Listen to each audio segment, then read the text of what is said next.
Olá pessoal, eu sou a chefe Roberta, eu sou professora e jornalista, eu trabalho desde 2016 com EAD e hoje eu vou usar um pouco dessa minha experiência profissional para dividir alguns conhecimentos com vocês sobre aulas online. Então, nesse tutorial eu vou passar para vocês algumas dicas para que uma aula EAD seja melhor executada, tenha mais eficiência e a gente consiga atingir o resultado necessário, ok? Então, vamos lá?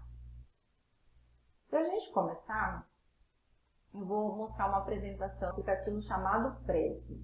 Toda a preparação de aula EAD começa com a montagem do conteúdo que será abordado. Então, o que a gente precisa saber? Qual é o assunto que a gente precisa trabalhar naquela aula com o aluno? Então, esse é o ponto inicial, o pontapé inicial da nossa aula. Na sequência, então, o formador, o que ele vai ter que verificar? Bom, então, o assunto que eu preciso abordar no encontro é esse.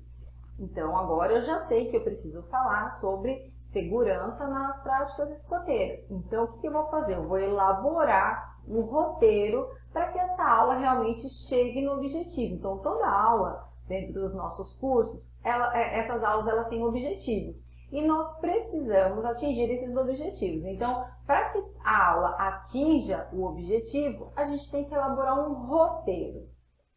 Que roteiro é esse? Então, o roteiro ele vai servir de guia para o nosso encontro. No ambiente escolar, a gente não gosta muito de chamar isso de roteiro. Roteiro é mais para jornalismo, para gravação de filme, para novela. No ambiente escolar, a gente chama esse roteiro de plano de aula.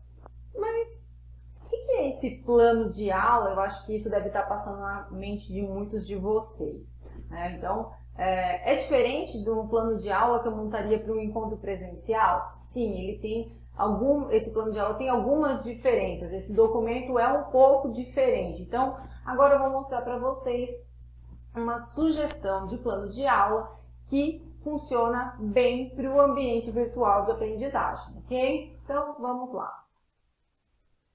Então, nossa dúvida é como fazer. Então, agora a gente vai descobrir como fazer.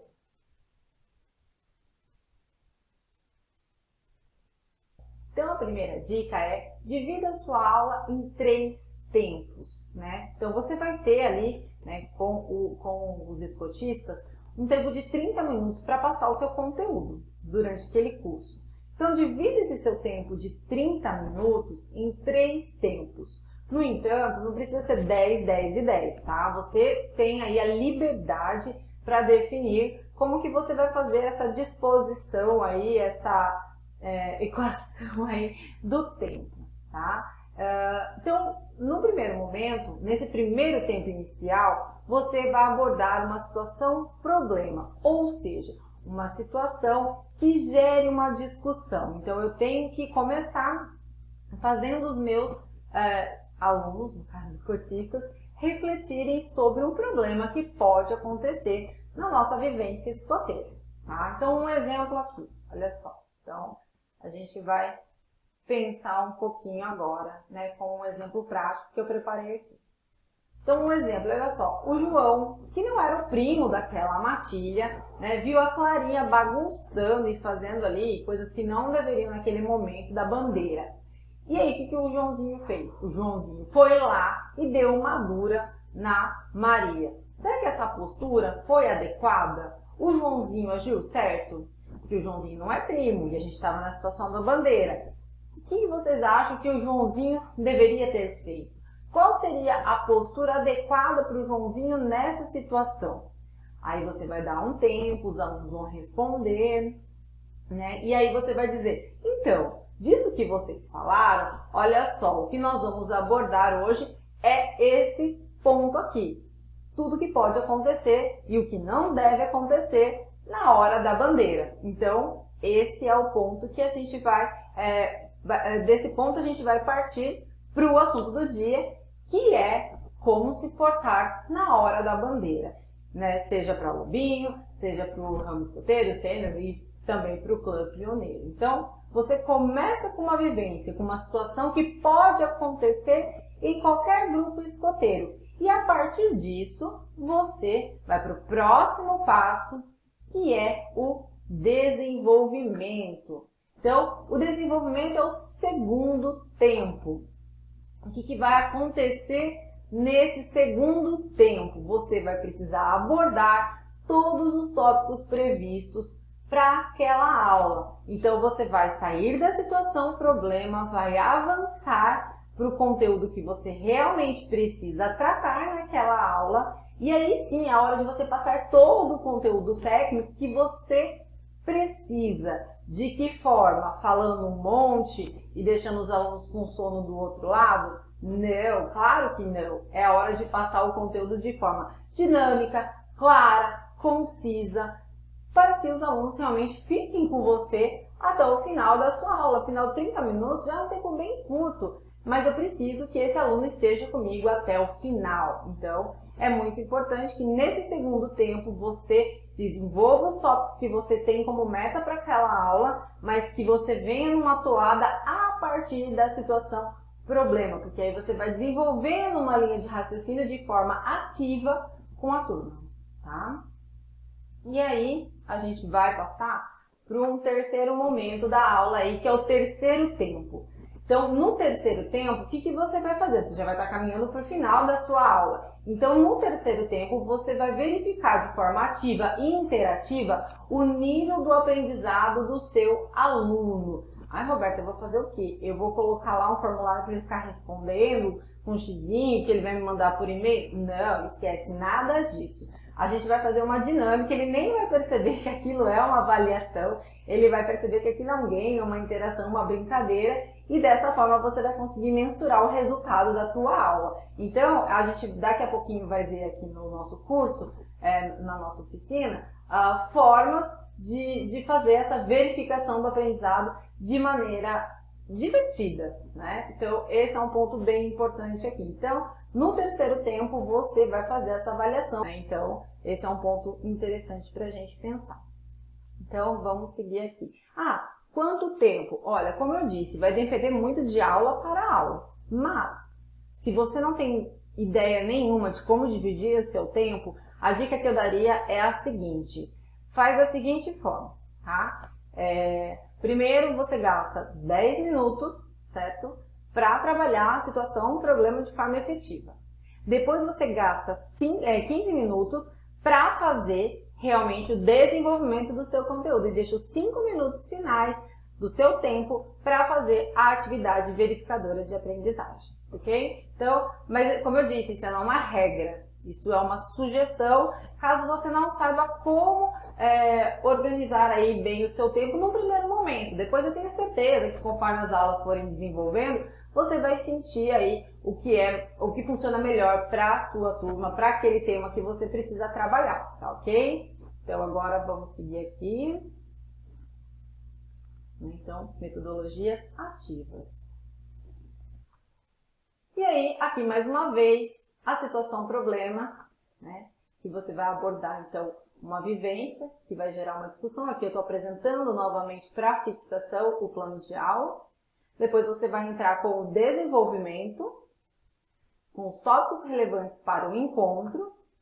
E aí, no final, você entra com a verificação, que é fazer uma atividade interativa com a turma, que não é uma prova, não é nenhum documento que você realmente precise guardar, mas é só para você mensurar o quanto a aula foi efetiva ou não, tá? E aí, ok, a gente já estava ali na preparação do conteúdo para a aula.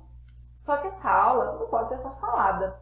Eu estou aqui dando uma aula para vocês e eu estou usando um recurso de apoio, ter um recurso visual de apoio. Isso é importante para o aprendizado. Não adianta eu, enquanto formador, ficar ali na frente falando só e querer que a turma acompanhe isso. Mesmo que eu fosse um piadista, todo divertido, eu não conseguiria segurar a turma por tanto tempo só com a minha imagem. Eu preciso de um recurso visual, um material de apoio, que é isso que a gente vai ver agora. Então, montou esse plano de aula, já sabe o que você precisa abordar, é hora de elaborar um material visual de apoio. Que tipo de material? Pode ser um PDF, pode ser um PowerPoint, ou até uma apresentação como o Prezi, que é essa que eu estou trabalhando com vocês aqui agora, tá? Então, aí fica a seu critério. No entanto, nós precisamos seguir algumas orientações para que esse material de apoio ele realmente ajude e não atrapalhe, né? Então, a grande questão é acertar no que colocar e a forma também como fazer. Isso tudo é muito importante quando a gente está falando da elaboração de um material de apoio.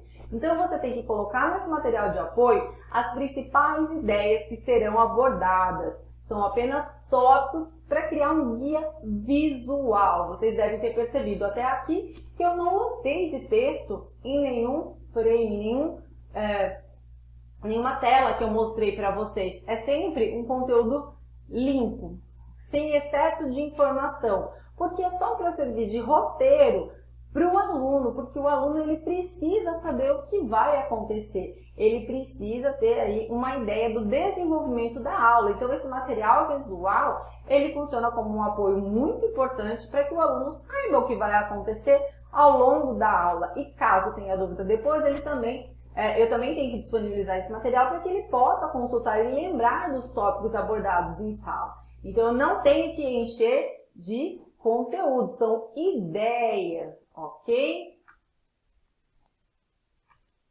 Então não encha de texto, porque isso atrapalha, o aluno fica perdido, dispersa a atenção do aluno, dá a impressão que o professor não preparou a aula, que o formador não preparou aquilo, que ele está inseguro, que ele jogou um monte de informação lá porque ele tem medo de esquecer o que ele vai falar. E isso não é legal, isso não é interessante.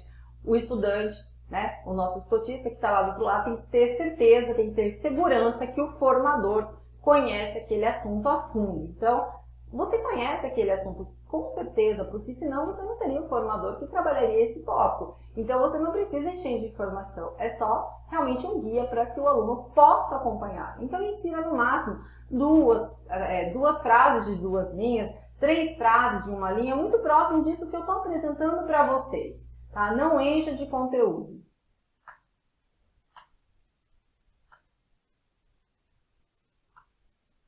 Deixe espaços em branco, porque isso ajuda a criar um respiro, isso dá uma sensação agradável para quem está do outro lado. Use fonte grande, de fácil leitura. Gente, não vai me colocar uma fonte Disney, uma fonte Comic Sans. Não faz isso. Isso dispersa atenção. Use uma fonte tradicional, como uma Arial, como uma Times, no tamanho 22 ou 24, que é uma fonte grande que todo mundo consegue ler. Porque nós temos várias pessoas que têm problema para ler, que tem grande dificuldade para leitura, e ainda mais em tela tudo fica mais difícil. E sempre que possível, insira vídeos, fotos, tudo que possa complementar aquele conteúdo que você está trabalhando. Sempre também use infográficos, sempre que possível, então ilustre essa informação, isso é muito importante, né? Ajuda na apreensão do aluno, deixa a sua aula mais leve e também deixa o aluno mais focado. Isso é muito importante, tá? Então, sempre que possível, ilustre por meio de recursos como tabelas, infográficos, isso ajuda muito.